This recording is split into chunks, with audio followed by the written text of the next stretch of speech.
नमस्कार दोस्तों, मैं आशा करता हूँ आप स्वस्थ होंगे, मस्त होंगे, आपकी पढ़ाई अच्छी चल रही होगी। आज का टॉपिक है अव्यय, लेकिन अव्यय को पूरा नहीं करेंगे। इसमें से अपन संबंध बोधक को ओनली पढ़ेंगे, ठीक। और ये भी जान लो कि अवयव क्या है। अवयव आवेकारी शब्द होता है। इसमें ना परिवर्तन ना हो, लिंग वचन कारक से कोई प्रभाव ना पड़े, वो अवयव होता है। कुल 5 प्रकार होते हैं, लेकिन मुख्य रूप से 4 ही माने जाते हैं, ठीक। संबंध बोधक अव्यय में समुच्चय बोधक अव्यय और क्रिया विशेषण अव्यय, विस्मयादि बोधक अव्यय और निपात अव्यय। लेकिन अपन आज संबंध बोधक ही पढ़ेंगे, ठीक। संबंध बोधक जो शब्द संज्ञा सर्वनाम शब्दों को अन्य संज्ञा सर्वनाम शब्दों से जोड़े। जैसे के सामने रमेश सीता के सामने खड़ा है। भैंस गैया के आगे खड़ी है। कुत्ता बिल्ली के आगे पीछे लगा हुआ है। तो ऐसे संबंध बताए। दयाराम जंगल के सामने से आया तो क्या हुआ, संबंध बताया गया। अंशुल गोपाल शहद स्कूल गया तो शहद आया ना, संबंध बताया गया। दृष्टि प्रयोग की दृष्टि से संबंध बोधक 3 प्रकार के। एक तो सविभक्ति, सेकंड निर्विभक्ति, थर्ड है वविभक्ति। सविभक्ति संज्ञा सर्वनाम के बाद लगे शब्द। कैसे? संज्ञा सर्वनाम के बाद लगे शब्दों को क्या कहते हैं? सविभक्ति। और निर्विभक्ति वे शब्द जो बिना विभक्ति के संज्ञा के बाद लगे। कैसे? विभक्ति के बिना लग सकत वे, संज्ञा के बाद लग जाओ, विभक्ति चाने नहीं है उन्हें, तो का हो जाए निर्विभक्ति। और वह विभक्ति रहे तो विभक्ति शायद 2 ही हो सकत, ठीक, 2 ही हो सकत। अर्थ के आधार पर संबंध बोधक 13 प्रकार के। कितने? 13 प्रकार के। पहला है कालवाचक, सेकंड स्थानवाचक, दिशावाचक, साधनवाचक, विरोधावाचक, व्यक्तिवाचक। और अगले हैं उद्देश्यवाचक, सहचर बोधक, विषयवाचक, संग्रहवाचक, विनिमयवाचक, सादृश्यवाचक और तुलनावाचक, ठीक। तो होते से पढ़ रहे अपन कालवाचक से।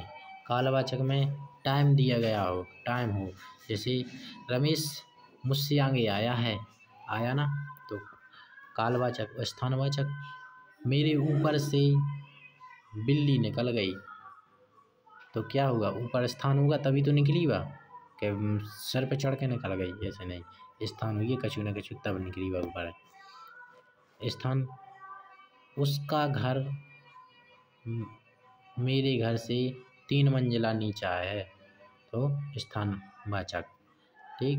बड़ी बड़ी कॉलोनी होते हैं, 18 मंजिल, 20 मंजिल, 50 मंजिल, तो उनके बोला नहीं है मेरा घर उनके घर से इतना ऊंचा है, इतना नीचा है, तो क्या होता है? स्थानवाचक। दिशा में और, समीप, तरफ, मेरी तरफ मत आओ, दिशा बता रहा ना, मेरे निकट मत आओ, क्या होगा? दिशा बता रहा है तब तो आ रहा है। साधनवाचक सहारे ढूंढे, जरिए ढूंढे, माध्यम, किसी का भी सहारा ढूंढे जी। विरोधवाचक विपरीत, प्रतिकूल, उल्टा, ठीक। व्यतिरेकवाचक अलावा हो, इसके अलावा तो ये हो ही नहीं सकता काम। राम के सिवा धनुष कोई तोड़ ही नहीं सकता है। सीता के बिना कोई अच्छा नाच ही नहीं सकता। बगैर, इसके बगैर तो दुनिया अधूरी है, ठीक। उद्देश्यवाचक इसके वास्ते योगा हेतु के लिए। और सहचर संग का बोध, संग, समेत और सहित, ठीक। विषयवाचक में निस्बत, बाबत, विषय और लेख। विषय में संग्रह में समेत आय, क्या आय? समेत, भार और तक। विनिमय में राम ने अपनी गाय बेचकर पैसे ले लिए, तो क्या होगा? विनिमय कर दिया। एवं, बदले, बदल। और सादृश्य में समान, तरह, जैसे और सादृश्य। तुम्हारे जैसे हमने बहुत से देखे, तुम्हारे जैसे, तुम्हारे तरह बहुत से बच्चे देखे हमने। तुम्हारे समान एक भी बच्चा ना मैंने देखा। कैसे हो जाए? सादृश्यवाचक बोल सकत, तुलनावाचक अपेक्षा और सामना। उनकी सामने मत जाओ, उनकी तुलना मत करो, उनसे अपेक्षाएं मत रखो। तो क्या हुआ? तुलनावाचक। ओके, आई होप आपको ये समझ में आया होगा। समुच्चय बोधक।